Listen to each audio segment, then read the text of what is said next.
बम विस्फोट हुआ, आतंकवादियों का खतरा आया, अपन ने उसी समय फिर से उनको भड़काया। वो समझ गए कि चाहे जो कर लो, ये बाबा की फौज रुकने वाली नहीं। बुखार आया, अपने आप लौट के चला गया कि बाबा तगड़ा है।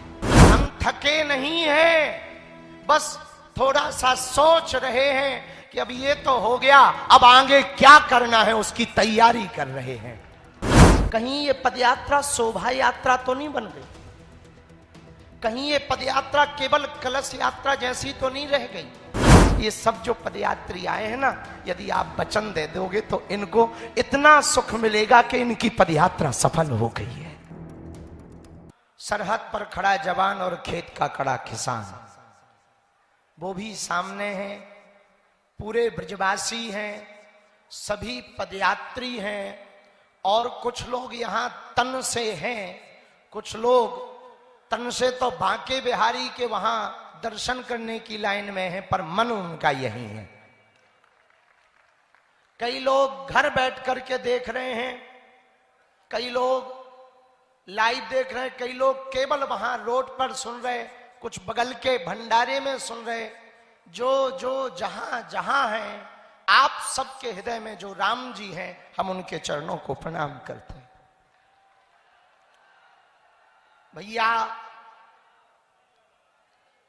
7 नवंबर वो तारीख थी जब 1966 में धर्म सम्राट स्वामी करपात्री जी महाराज गौ माता का आंदोलन लेकर दिल्ली गए थे और उन पर गोलियां चली थी। लेकिन 7 नवंबर 2025 वो तारीख थी जब प्रातः काल 10 बजे आद्य शक्ति कात्यायनी माता मंदिर शक्ति की नगरी से भक्ति की नगरी की पदयात्रा प्रारंभ हुई। माया की नगरी से माधव की नगरी तक की पदयात्रा प्रारंभ हुई। और अभूतपूर्व बात यह कि उस पदयात्रा का प्रारंभ वाल्मीकि भगवान के पूजन के साथ हुआ। और पदयात्रा बड़ी, कभी जवानों को समर्पित की, कभी देश के किसानों को समर्पित की, कभी सिखों के 9वें गुरु श्री तेग बहादुर जी एवं उनके परिवार ने जो हिंदुओं की रक्षा के लिए अपनी शहादत दी, उनके लिए समर्पित हुई।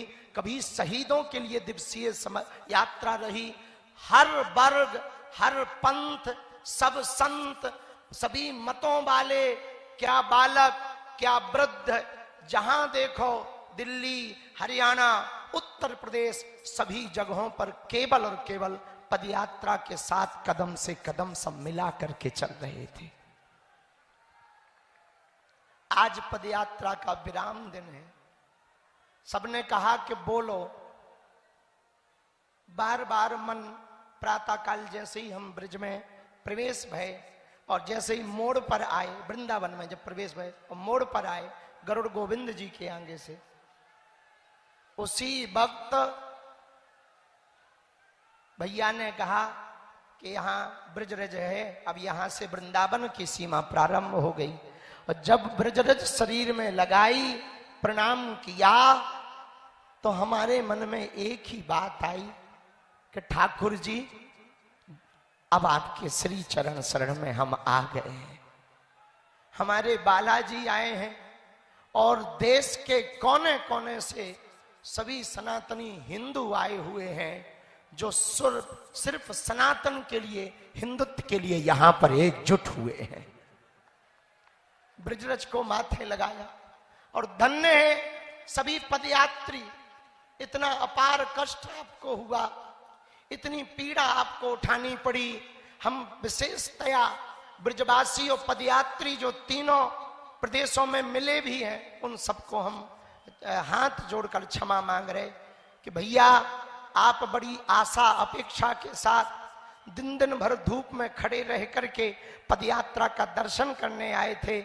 आपको बहुत धक्का लगे होंगे, बहुत चोट भी लगी हुई होगी, थोड़ी मोड़ी चोट लगी होगी, पर आपने अपनी श्रद्धा नहीं खोई, समर्पण नहीं खोया।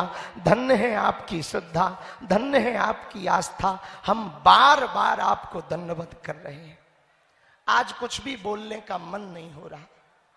मन ये कह रहा पदयात्रा तो हो गई, पर जिसके लिए पदयात्रा की, क्या वो हो गया? कहीं ये पदयात्रा शोभा यात्रा तो नहीं बन गई? कहीं ये पदयात्रा केवल कलश यात्रा जैसी तो नहीं रह गई?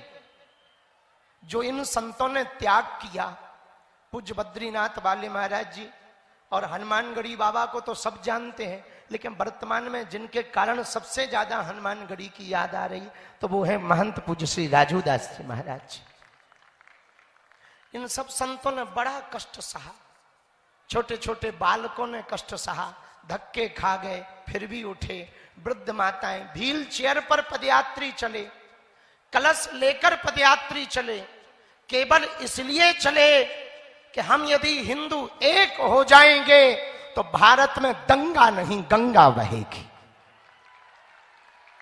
और एक बात कहें, हम थके नहीं हैं, बस थोड़ा सा सोच रहे हैं कि अब ये तो हो गया, अब आगे क्या करना है उसकी तैयारी कर रहे हैं। न हम थके हैं न थकेंगे, न हम रुके हैं न रुकेंगे।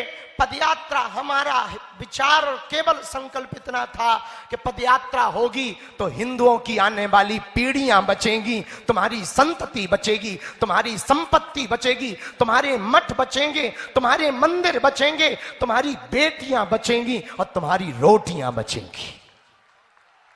हिंदू बच जाए, हिंदू एक हो जाए और हिंदुओं के न अंदर जो एक छुआछूत भेदभाव का दाग लगा है वो दाग मिट जाए, हिंदू अपना डर छोड़कर घर से बाहर निकल आए। केवल इसी के लिए पदयात्रा की।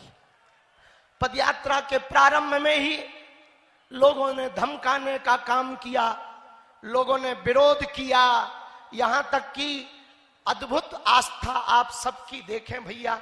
धन्य है आप लोग, धन्य है आपकी आस्था।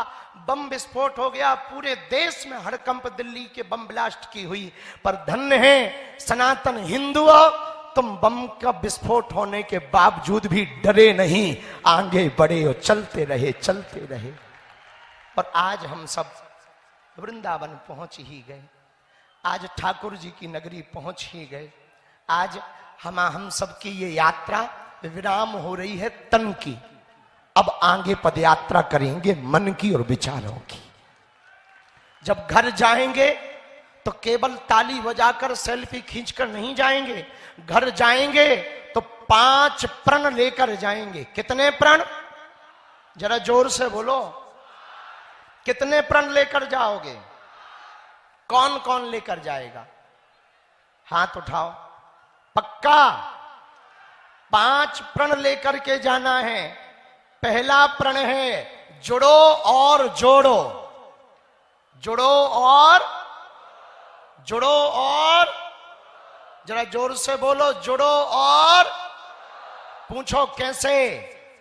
आप तो सनातनी हैं ही हैं, आप तो हिंदुत्ववादी हैं ही हैं, अपने 5 परिवारों को भी कट्टर हिंदू कट्टर सनातनी बनाना है। मात्र 5 रिश्तेदार या 5 मित्रों को। दूसरा प्रण भगवान अभियान। क्या? भगवान अभियान। अपने हर घर के बाहर जो आप ये धर्म ध्वज लेकर आए हैं, जो लेकर आए वो लेकर जाना, अपने घर पर लगाना और सबको बताना ये वही धर्म ध्वज है। हिंदुओं की एकता की ताकत जब सड़कों पर लहलहा रही थी, ये धर्म भी तब लहरा रहा था। अथवा जिन पे नहीं है वो ले लेना। माया की नगरी से माधव की नगरी तक की पदयात्रा प्रारंभ हुई और अभूतपूर्व बात यह कि उस पदयात्रा का प्रारंभ वाल्मीकि भगवान के पूजन के साथ हुआ। और पदयात्रा बड़ी, कभी जवानों को समर्पित की, कभी देश के किसानों को समर्पित की, कभी सिखों के 9वें गुरु श्री तेग बहादुर जी एवं उनके परिवार ने जो हिंदुओं की रक्षा के लिए अपनी शहादत दी उनके लिए समर्पित हुई, कभी शहीदों के लिए दिवसीय यात्रा रही। हर वर्ग, हर पंथ, सब संत, सभी मतों वाले, क्या बालक क्या वृद्ध, जहां देखो दिल्ली, हरियाणा, उत्तर प्रदेश, सभी जगहों पर केवल और केवल पदयात्रा के साथ कदम से कदम सब मिला करके चल रहे थे। आज पदयात्रा का विराम दिन है। सबने कहा कि बोलो। बार बार मन प्रातःकाल जैसे ही हम ब्रिज में प्रवेश भय और जैसे ही मोड़ पर आए, वृंदावन में जब प्रवेश भय और मोड़ पर आए गरुड़ गोविंद जी के आगे से, उसी वक्त भैया ने कहा कि यहाँ ब्रजरज है, अब यहां से वृंदावन की सीमा प्रारंभ हो गई। और जब ब्रजरज शरीर में लगाई, प्रणाम किया, तो हमारे मन में एक ही बात आई कि ठाकुर जी अब आपके श्री चरण शरण में हम आ गए हैं। हमारे बालाजी आए हैं और देश के कोने कोने से सभी सनातनी हिंदू आए हुए हैं जो सिर्फ सनातन के लिए, हिंदुत्व के लिए यहां पर एकजुट हुए हैं। ब्रजरज को माथे लगाया और धन्य है सभी पदयात्री। इतना अपार कष्ट आपको हुआ, इतनी पीड़ा आपको उठानी पड़ी। हम विशेषतया ब्रजवासी और पदयात्री जो तीनों प्रदेशों में मिले भी हैं, उन सबको हम हाथ जोड़कर क्षमा मांग रहे कि भैया आप बड़ी आशा अपेक्षा के साथ दिन दिन भर धूप में खड़े रह करके पदयात्रा का दर्शन करने आए थे। आपको बहुत धक्का लगे होंगे, बहुत चोट भी लगी हुई होगी, थोड़ी मोड़ी चोट लगी होगी, पर आपने अपनी श्रद्धा नहीं खोई, समर्पण नहीं खोया। धन्य है आपकी श्रद्धा, धन्य है आपकी आस्था। हम बार बार आपको दंडवत कर रहे हैं। आज कुछ भी बोलने का मन नहीं हो रहा। मन ये कह रहा पदयात्रा तो हो गई, पर जिसके लिए पदयात्रा की क्या वो हो गया? कहीं ये पदयात्रा शोभा यात्रा तो नहीं बन गई? कहीं ये पदयात्रा केवल कलश यात्रा जैसी तो नहीं रह गई? जो इन संतों ने त्याग किया, पूज्य बद्रीनाथ वाले महाराज जी और हनुमानगढ़ी बाबा को तो सब जानते हैं, लेकिन वर्तमान में जिनके कारण सबसे ज्यादा हनुमानगढ़ी की याद आ रही तो वो है महंत पूज्य श्री राजूदास जी महाराज जी। इन सब संतों ने बड़ा कष्ट सहा, छोटे छोटे बालकों ने कष्ट सहा, धक्के खा गए फिर भी उठे। वृद्ध माताएं व्हील चेयर पर पदयात्री चले, कलश लेकर पदयात्री चले, केवल इसलिए चले कि हम यदि हिंदू एक हो जाएंगे तो भारत में दंगा नहीं गंगा बहेगी। और एक बात कहें, हम थके नहीं हैं, बस थोड़ा सा सोच रहे हैं कि अब ये तो हो गया, अब आगे क्या करना है उसकी तैयारी कर रहे हैं। न हम थके हैं, न थकेंगे, न हम रुके हैं, न रुकेंगे। पदयात्रा हमारा विचार और केवल संकल्प इतना था कि पदयात्रा होगी तो हिंदुओं की आने वाली पीढ़ियां बचेंगी, तुम्हारी संतति बचेगी, तुम्हारी संपत्ति बचेगी, तुम्हारे मठ बचेंगे, तुम्हारे मंदिर बचेंगे, तुम्हारी बेटियां बचेंगी और तुम्हारी रोटियां बचेंगी। हिंदू बच जाए, हिंदू एक हो जाए और हिंदुओं के अंदर जो एक छुआछूत भेदभाव का दाग लगा है वो दाग मिट जाए। हिंदू अपना डर छोड़कर घर से बाहर निकल आए। केवल इसी के लिए पदयात्रा की। पदयात्रा के प्रारंभ में ही लोगों ने धमकाने का काम किया, लोगों ने विरोध किया, यहां तक कि अद्भुत आस्था आप सबकी देखें भैया। धन्य है आप लोग, धन्य है आपकी आस्था। बम विस्फोट हो गया, पूरे देश में हड़कंप दिल्ली के बम ब्लास्ट की हुई, पर धन्य है सनातन हिंदुओं, तुम बम का विस्फोट होने के बावजूद भी डरे नहीं, आगे बढ़े और चलते रहे, चलते रहे। और आज हम सब वृंदावन पहुंच ही गए, आज ठाकुर जी की नगरी पहुंच ही गए। आज हम सबकी ये यात्रा विराम हो रही है तन की। अब आगे पदयात्रा करेंगे मन की और विचारों की। जब घर जाएंगे तो केवल ताली बजाकर सेल्फी खींचकर नहीं जाएंगे, घर जाएंगे तो 5 प्रण लेकर जाएंगे। कितने प्रण? जरा जोर से बोलो, कितने प्रण लेकर जाओगे? कौन कौन लेकर जाएगा? हाथ उठाओ। पक्का 5 प्रण लेकर के जाना है। पहला प्रण है जुड़ो और जोड़ो। जुड़ो और जुड़ो और जरा जोर से बोलो, जुड़ो और। पूछो कैसे? आप तो सनातनी हैं ही हैं, आप तो हिंदुत्ववादी हैं ही हैं। अपने 5 परिवारों को भी कट्टर हिंदू कट्टर सनातनी बनाना है। मात्र 5 रिश्तेदार या 5 मित्रों को। दूसरा प्रण भगवा अभियान। क्या? भगवा अभियान। अपने हर घर के बाहर जो आप ये धर्म ध्वज लेकर आए हैं, जो लेकर आए वो लेकर जाना, अपने घर पर लगाना और सबको बताना ये वही धर्म ध्वज है। हिंदुओं की एकता की ताकत जब सड़कों पर लहलहा रही थी, ये धर्म भी तब लहरा रहा था। अथवा जिन पे नहीं है वो ले लेना। तीसरा प्रण, ये दूसरा मानोगे? अरे जरा जोर से तो बोलो। पक्का 5 में अब तीसरा प्रण। तीसरा प्रण भी मानना बहुत जरूरी है। मात्र 5 मान लो तो भैया अपनी पदयात्रा सफल हो जाए।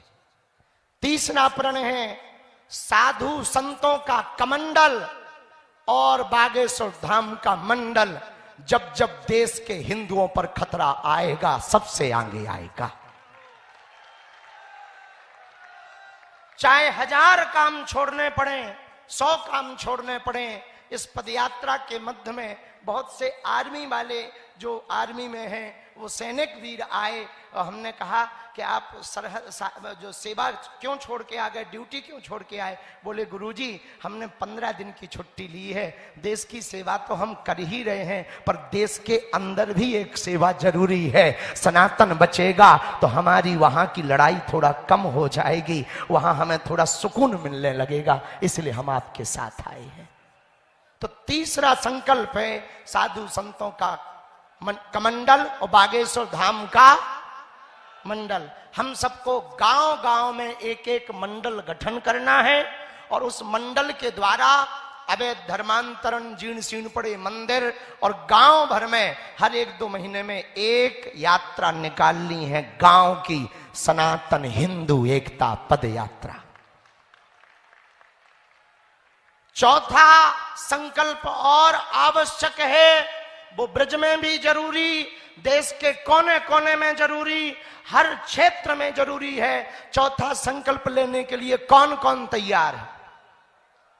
चौथा संकल्प है घर वापसी अभियान।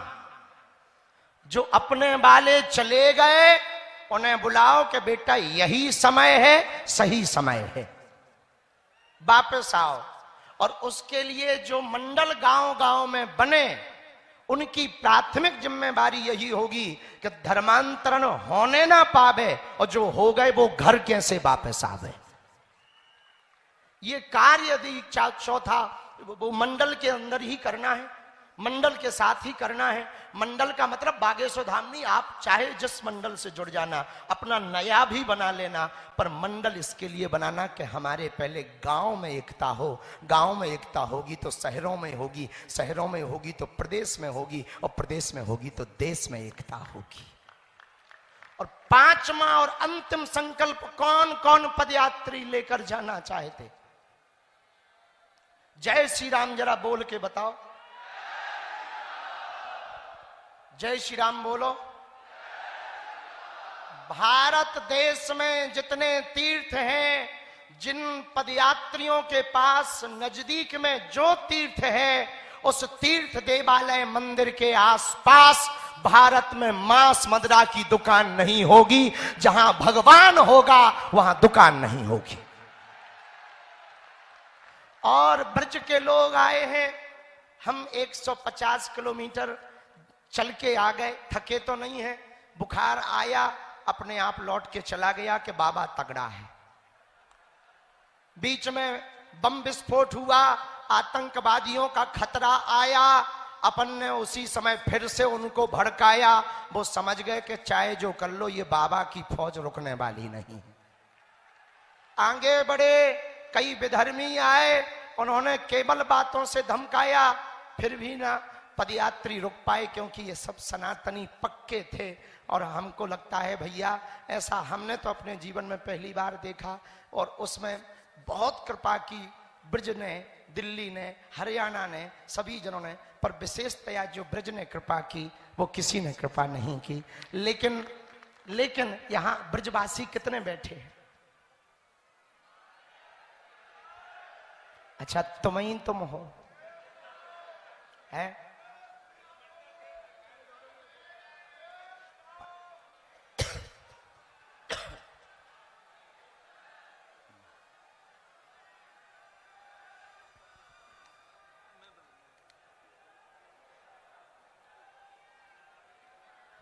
कितने ब्रजवासी है? जय हो भैया। पहले तो सभी ब्रजवासी जितने हैं हम उन्हें दंडवत प्रणाम कर रहे हैं।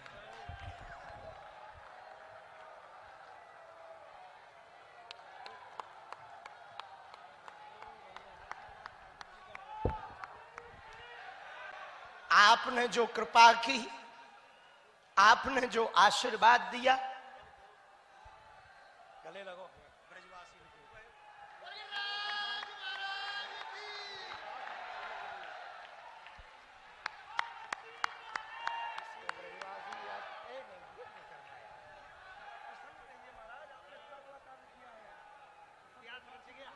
जय हो सरकार। पूरा ब्रज देखो, पूरा ब्रज आपके सामने बैठा है महाराज। क्या बात है सरकार, पूरा वज्रवासी है। हम समझ गए ब्रजवासी वज्रवासी हैं, वज्रवासी है। पर जो पदयात्री चले उनके भी चरणों को हम प्रणाम कर रहे, और लेट कर प्रणाम कर रहे कि जो आपने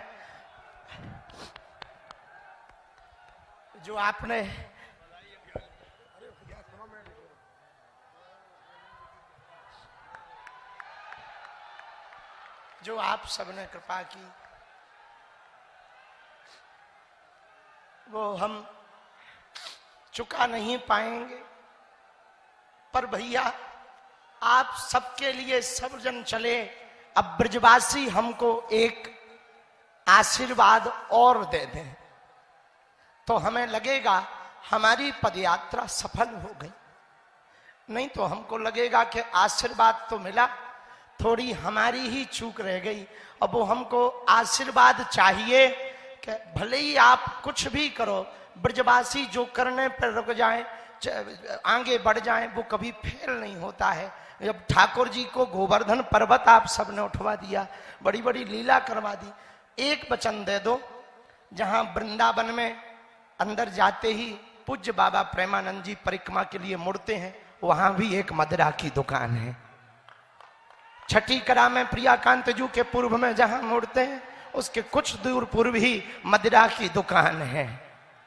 हम चाहते हैं इतना आशीर्वाद दे दो कि हमें आप जब बुलाओगे हम आते रहेंगे। आप एक वर्ष के अंतर्गत उन दुकानों को बाहर निकालने का संकल्प दे दो। आप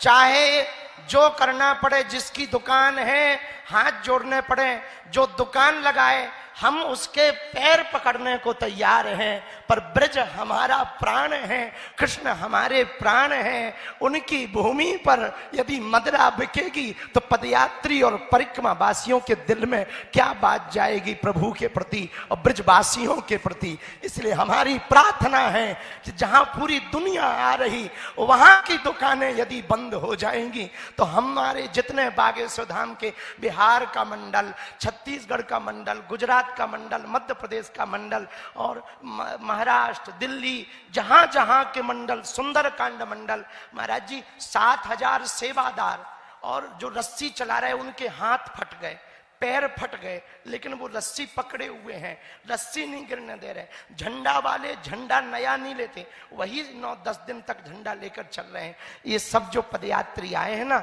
यदि आप वचन दे दोगे तो इनको इतना सुख मिलेगा कि इनकी पदयात्रा सफल हो गई है। कौन कौन ब्रजवासी तैयार है? पक्का?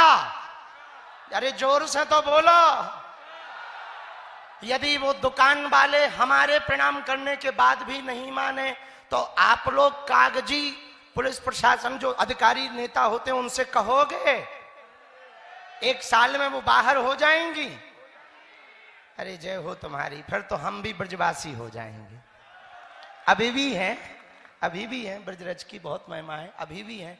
जिसको ब्रजवासी स्वीकार कर लेते हैं ना, उनको ठाकुर जी भी स्वीकार कर लेते हैं।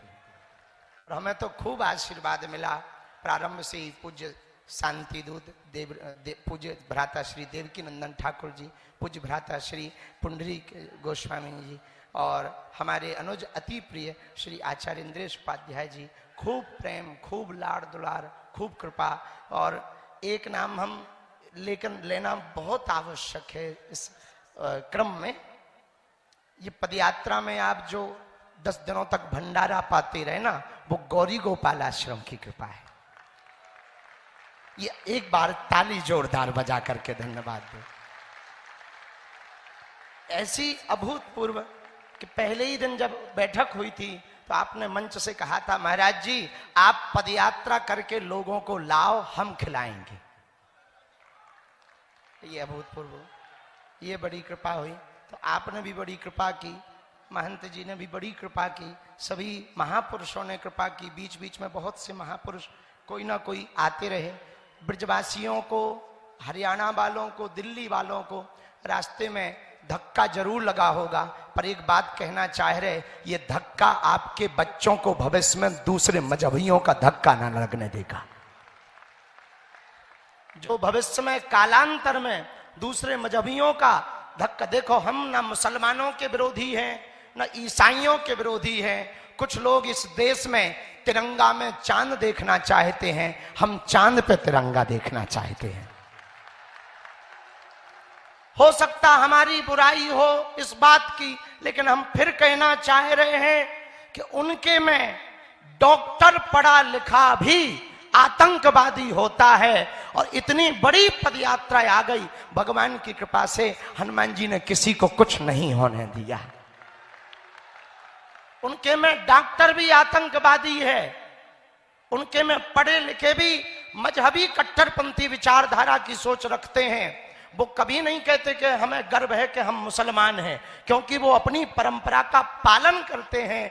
आज जितने भी सनातनी पदयात्री आए हैं, हम हाथ जोड़ करके भैया कहें, आप स्वयं सनातनी तो हो, अपने बच्चों को बनाने के लिए कहने की जगह करने की आवश्यकता है, करके दिखाने की आवश्यकता है। जैसे बच्चों को कहें कि हम मंदिर में प्रणाम कर रहे हैं, करके यदि बताएंगे तो उन्हें पता लगेगा कि ऐसे प्रणाम कर रहे हैं। इसलिए अपने बच्चों को पक्का सनातनी बनाना है तो जो पंच संकल्प आज हम सबने लिए हैं वो अपने गांव जाकर के सबको बताना है, जगाना है। एक बात और हम सबसे प्रार्थना करें, हर हर सभी पदयात्री जो परिवारजन चल के आए, आप लोग, हम लोग यहां से आगे विदा लेंगे। विदा लेने के पूर्व में हनुमान चालीसा का पाठ करके जाएंगे और जो संकल्प यहां पर लिए,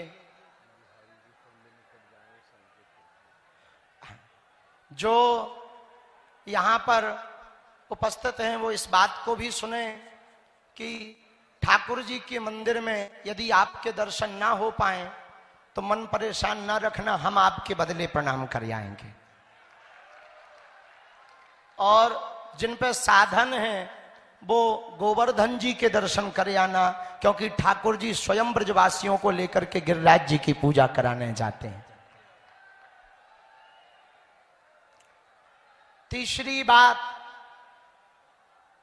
आप सब जब घर जाएं तो जो आज 5 संकल्प लिए हैं उन संकल्पों को आप दोहराएं जरूर। अपनी बैठकों में, अपनी बातों में सबसे कहें कि भैया ये जो पदयात्रा हम सब करके आए हैं अपने लिए नहीं, आने वाली पीढ़ियों को बचाने के लिए पदयात्रा है। अब यदि देश को बचाना है तो 5 सूत्र संकल्पों के साथ हम लोगों को गांव गांव में एक मंडल बनाना है। यदि एकजुटता होगी, आप एक होंगे तो दुनिया की कोई भी ताकत आपका बाल बांका नहीं कर पाएगी। हिंदुओं, आप इसलिए परेशान हो क्योंकि कहीं जातियों में बटे, कहीं भाषावाद में बटे, कहीं क्षेत्रवाद में बटे। हम सनातनी हैं, हम हिंदू हैं। मेरा रंग रंग हिंदू, मेरा तन मन हिंदू, मेरा जीवन हिंदू, मेरा परिचय हिंदू। हम हिंदू हैं, हिंदुस्तान हमारा है। बस इस भाव के साथ यदि हम सब जिएंगे तो वो दिन दूर नहीं जब भारत हिंदू राष्ट्र होकर के रहेगा।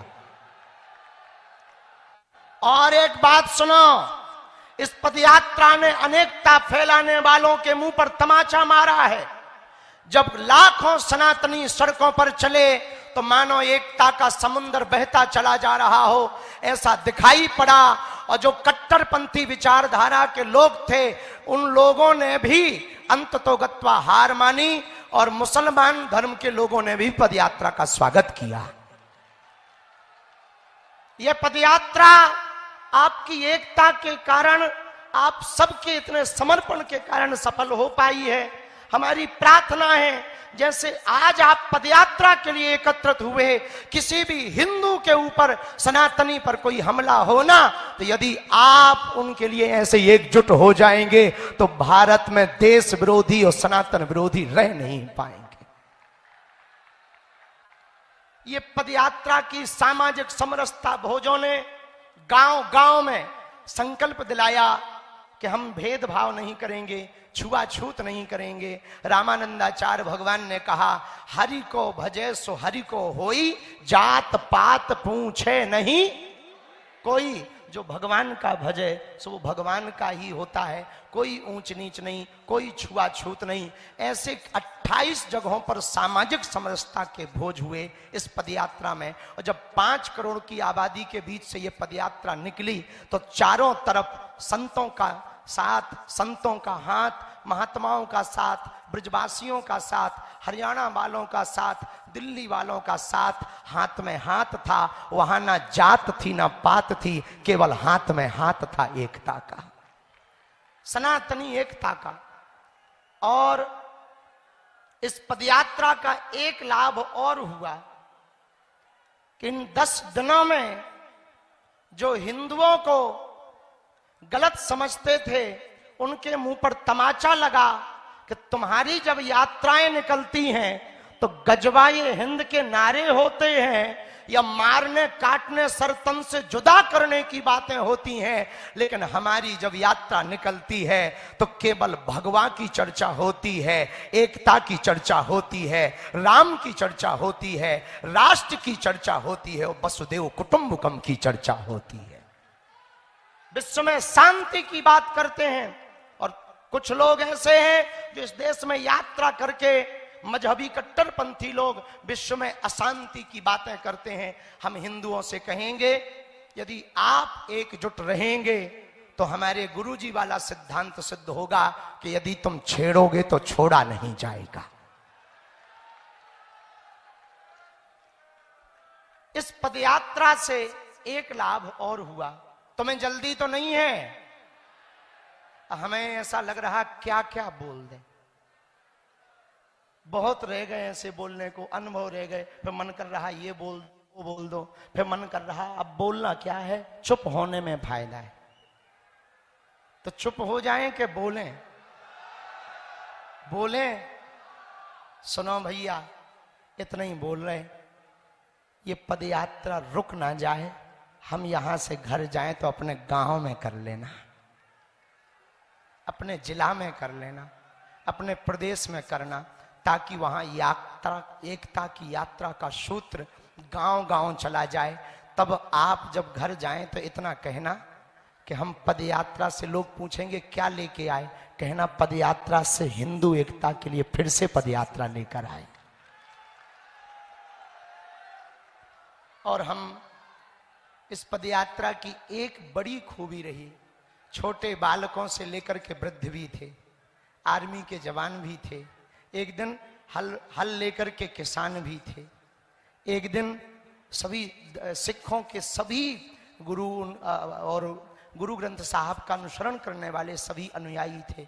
जब पदयात्रा आगे बढ़ रही थी, सभी वर्गों के लोग थे, बूढ़ी बूढ़ी माताएं थीं, वृद्ध वृद्ध दादाजी भी थे, भारत से भी थे, विदेशों से भी थे, संत भी थे, महंत भी थे। लेकिन एक बड़ी अद्भुत बात थी इस पदयात्रा में जो हमको देखने को मिली।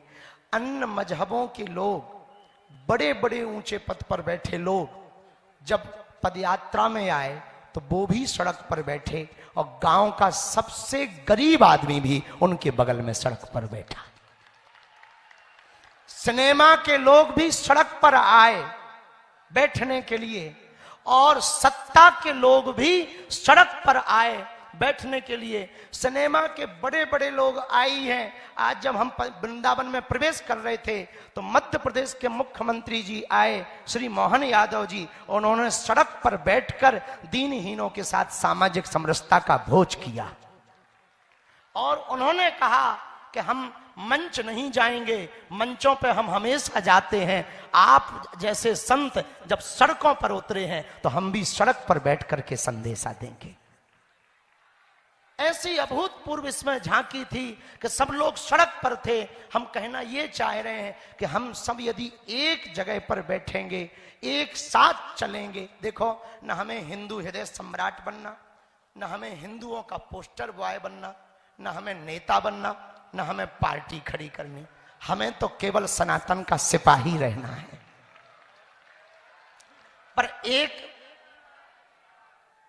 बात ध्यान रखना, हिंदुओं की एकता ना होने का यदि कारण है तो सब लोगों का एक ईगो है कि सब हमारे छत के नीचे आ जाए, हमारे छत्ते के नीचे आ जाए। ये सबसे बड़ी दीवाल है। हम एक बात कहने को तैयार हैं कि हम सबके छत के नीचे बैठने को तैयार हैं, बस वो कट्टर सनातनी वाला होना चाहिए, राम वाला होना चाहिए, भगवान कृष्ण वाला होना चाहिए। हमें ना कोई अपना छत बनाना है, ना कोई छाता बनाना, ना संगठन। हम तो यही कहेंगे, हम सब जैसे आज बैठे हैं यहीं बैठे रहें, चलते रहें, बातों से कदम अपने शब्दों से शब्द मिलाते रहें, तो वो दिन दूर नहीं है जब भारत हिंदू राष्ट्र बन जाएगा। गजवाए हिंद चाहते हो या भगवाए हिंद? राम का अकबर का राष्ट्र चाहते हो या रघुबर का? अच्छा, हिंसा करने वालों का राष्ट्र चाहते हो या अहिंसा करने वालों का? बम फोड़ने वालों का राष्ट्र चाहते हो या नारियल फोड़ने वालों का? तनातनियों का राष्ट्र चाहते हो या सनातनियों का? अनेकता का राष्ट्र चाहते हो या एकता का? कौन सी एकता का? जोर से बोलो। क्यों? क्योंकि एक हम ही हैं जो तलवारों को गर्दन पर रखकर धर्म परिवर्तन नहीं कराते हैं। और इस देश की एकता की यात्रा है। जिन्होंने कहा कि ये देश के खिलाफ और संविधान के खिलाफ यात्रा है, तो हम आपको कह दें, इस देश में जन्म लेने वाला हर व्यक्ति हिंदू है, क्योंकि वो हिंदुस्तान में पैदा है। तुम पाकिस्तान में पैदा हो जाओ तो तुम सेकुलर कहलाओगे या अन्य तुम कहलाओगे। यदि तुमने हिंदुस्तान में जन्म लिया तो तुम हिंदू हो। अब बाप को बाप मानो या ना मानो। हमको फिर वो फिल्म की बात बहुत याद आती है, अमर अकबर एंथनी। अमर अकबर एंथनी 3 मित्र, एक मित्र चर्च में जाता, दूसरा मित्र मंदिर में जाता, तीसरा मित्र मस्जिद में जाता। मस्जिद वाला मस्जिद में नमाज पढ़ता, मंदिर वाला मंदिर में पूजा करता, चर्च वाला चर्च में प्रेयर करता और जिंदगी जीता। लेकिन जब फिल्म का एंड आता, फिल्म अंत होती, तो तीनों का बाप कन्हैया लाल निकलता।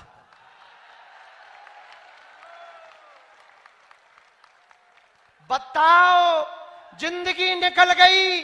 मस्जिद जाते उसकी जिंदगी निकल गई, चर्च जाते हुए, पर जब खोजा सारा जहां तब पता लगा कि अपना बाप यहां। हम कहना ये चाह रहे, जो अन्य लोग अपने, जो भी भारत का व्यक्ति अपने आप को हिंदू नहीं मानता, भैया कोई दिक्कत नहीं है, सनातनी तो मान ले, और सनातनी नहीं मानता तो भारत में तू रहता काहे को है? तुम्हें हिंदू से दिक्कत है, सनातनी हो जाओ। भारत तो सनातन का देश है कि नहीं? प्रभु श्री राम का देश है कि नहीं? भगवान कृष्ण का देश है कि नहीं? तो तनातनी है कि सनातनी? तो जो पैदा होगा वो तनातनी लिखेगा या क्यों लिखेगा सनातनी? क्योंकि सनातन के देश में जन्म लेने वाला सनातनी है, और जो नहीं लिख रहा तो उनके लिए बड़ी दूर नहीं है, लाहौर पकड़ लो। आपको हम ये भड़काऊ वाली बातें नहीं कह रहे हैं कि अपन को एकता करके किसी को मारना है ना। एकता करके यदि भारत हिंदू राष्ट्र बनेगा तो भारत में हिंसा नहीं होगी। भारत हिंदू राष्ट्र बनेगा तो गाय माता सड़कों पर नहीं, गौशालाओं में या गौ भक्तों के घर पर होगी। भारत हिंदू राष्ट्र बनेगा तो कोई तुम्हारे ग्रंथों को नहीं फाड़ेगा। भारत हिंदू राष्ट्र बनेगा तो कोई तुम्हारे संतों को नहीं मारेगा। भारत हिंदू राष्ट्र बनेगा तो कोई मजहबी कट्टरपंथी बम नहीं फोड़ेगा। यदि वो भारत में रहेगा तो वो भी नारियल ही फोड़ेगा। भारत हिंदू राष्ट्र बनेगा तो भगवा तो लहराएगा, पर भारत भी नित नई ऊंचाइयां पाता चला जाएगा। और इसमें कोई संदेह नहीं।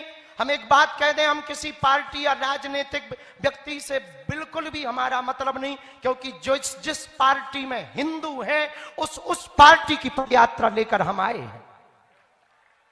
जिस पार्टी में हिंदू नहीं है उनकी पदयात्रा जरूर नहीं।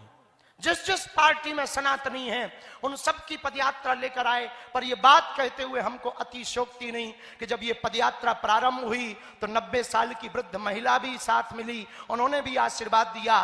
5 साल के बालक ने भी दिया, 10 साल के बालक ने भी हिंदू एकता का साथ दिया। पर देश की राष्ट्रपति जी ने भी कहा फोन लगाकर दूरभाष से कि आप बहुत अच्छा कर रहे हैं, भेदभाव मुक्त भारत कर रहे हैं। और प्रधानमंत्री जी के लिए भी हम कहेंगे, यदि वो तीनों प्रदेशों की पदयात्रा में ना वॉचिंग रखते, नजर रखते, तो शायद इतनी सफल ना हो पाती। यदि एक भी कैजुअलिटी नहीं हुई तो इस देश के परम सनातनी श्री नरेंद्र मोदी जी के कारण।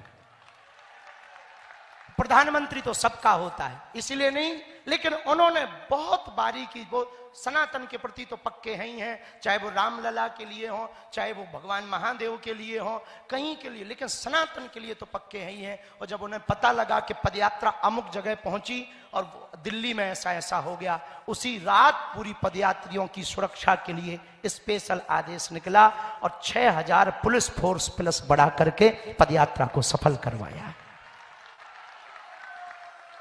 हम साधुवाद इसलिए देना चाह रहे कि उन्होंने भी पदयात्रा में सहयोग दिया, इसलिए हमने प्रधानमंत्री जी का नाम लिया।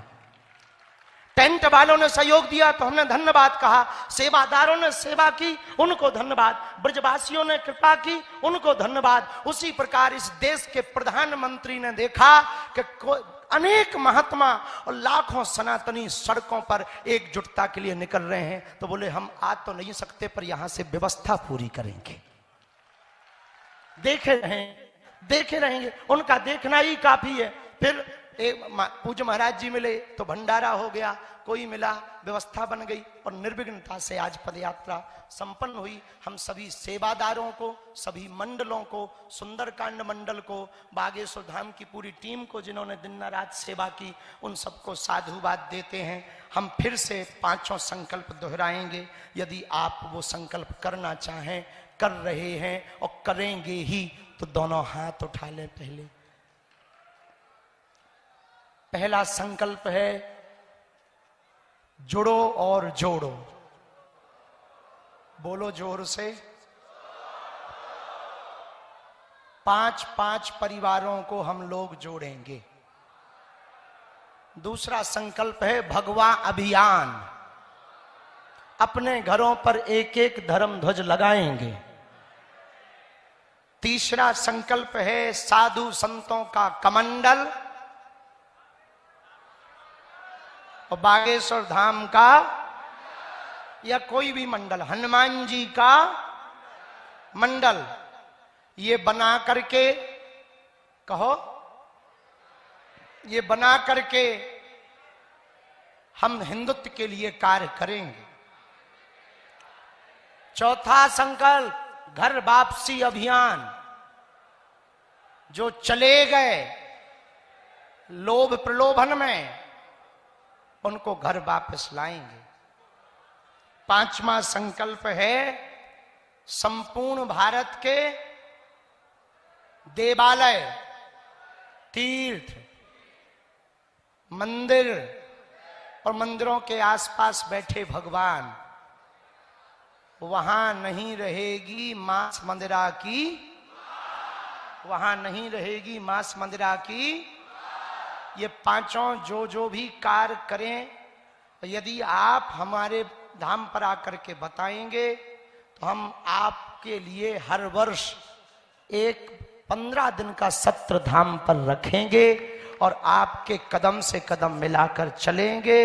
ये संतों के साथ आपके यहाँ कोई भी विपत्ति आती है तो हम सब संत उस स्थान की चर्चा पूरे भारत तक पहुंचाएंगे।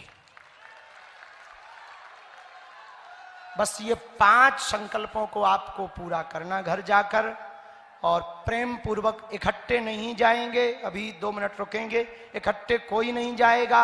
हनुमान चालीसा पढ़ करके जाएंगे। प्रसादी भंडारा बगल में है जो हमें सूचना दी गई, और हम थके नहीं हैं, बढ़िया हंस रहे हैं।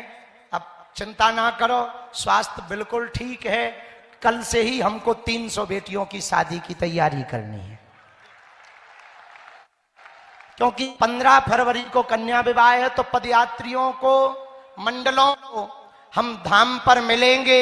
जब आप लोग यहां से घर पहुंच जाएं, धाम पर आपको यदि आना है तो हम फरवरी में वही मिलेंगे, चिंता ना करो। और 300 बेटियों का विवाह करवाएंगे।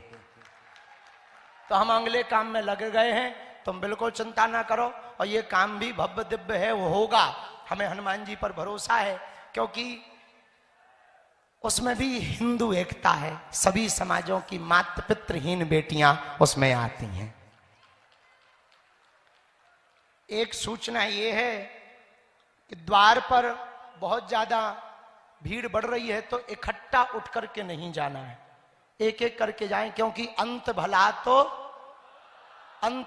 तो पूरी पदयात्रा बढ़िया हो गई, अगर अंत में कछु गड़बड़ हो गई तो ज्यादा गड़बड़। इसलिए बहुत सरलता से जाना। और हम सब पुनः किसी मोड़ पर मिलेंगे, पर ब्रज में हम सब आते रहेंगे। दास तो आते ही रहेगा, ब्रजवासियों ने चूंकि आज्ञा दे दी है। हम सभी महापुरुषों के चरणों में, शासन प्रशासन को भी धन्यवाद। एक बार जोरदार ताली बजा करके पुलिस प्रशासन का, मीडिया का, यूट्यूबर का, जिन्होंने बहुत कार्य किया, जोरदार ताली बजा करके उनको धन्यवाद दे दीजिए। सभी पदयात्रियों के लिए सभी ब्रजवासी ताली बजा करके साधुवाद दो कि वो इतना चल करके आए, तो हम भी। त्योहार के इस सीजन में आई है बड़ी खुशखबरी। Peptic group proudly tie up arrangements with Indian bank. Peptic town, Naugaon road, Chhatarpur के न्यू एक्सटेंशन में खरीदिए अपने सपनों का घर इंडियन बैंक की मदद से।